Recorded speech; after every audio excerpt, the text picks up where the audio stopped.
Hey everyone, welcome back to my StarCraft 2 weekend. We are of course going to be continuing our game between Stephano and VortiX. Both the players are of course Zerg, so on the top right of the map we do have VortiX as the purple Zerg player, and on the bottom left of Daybreak we do have Stephano of course as also the Zerg player.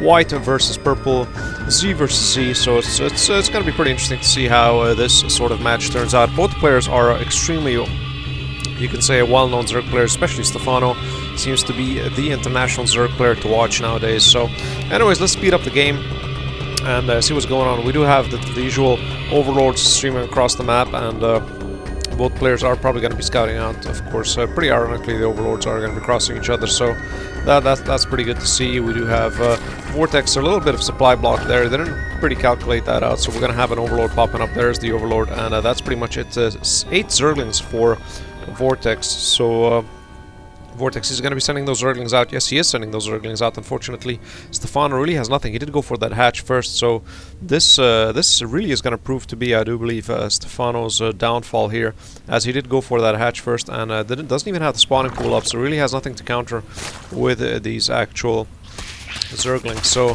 this is really bad for Stephano so far. You know, finally we do have a couple of Zerglings. He's going to be placing that spawning pool down. Yeah, finally it is been completed, so we're going to have that spawning pool. Finally Zerglings are going to be countering. Stephano of course building 2 more Zerglings. A little nice counter. We do have a couple of drones of course by Stephano being pulled off the line to try to draw a little bit of fire by those Zerglings as well. So more Zerglings of course streaming across the map, and this should pretty much stop this small little harass by VortiX, and they should probably retreat, and that's about it. We do have a couple of more drones streaming across the map. This drone should probably start mining immediately the moment that is done, and that's pretty much it. So far, both players are, I do believe they did stop. You don't have any more Zergling production for any of the players. We do have metabolic boost for Stephano, so he is going for that metabolic boost research, and we do have, of course, 4 more drones, 2 more just completed for Stephano. That's pretty much it. Of course, VortiX did jump for that second hatchery as well, once you did see.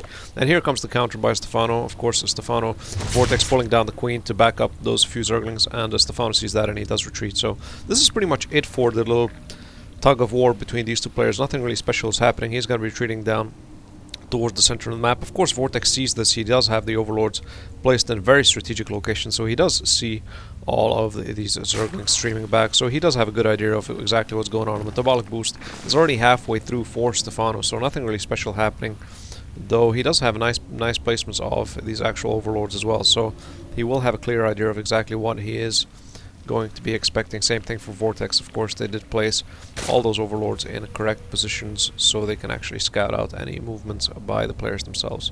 Very nice positioning you can see by VortiX. He did make a nice line by those overlords, so very nice scouting by him.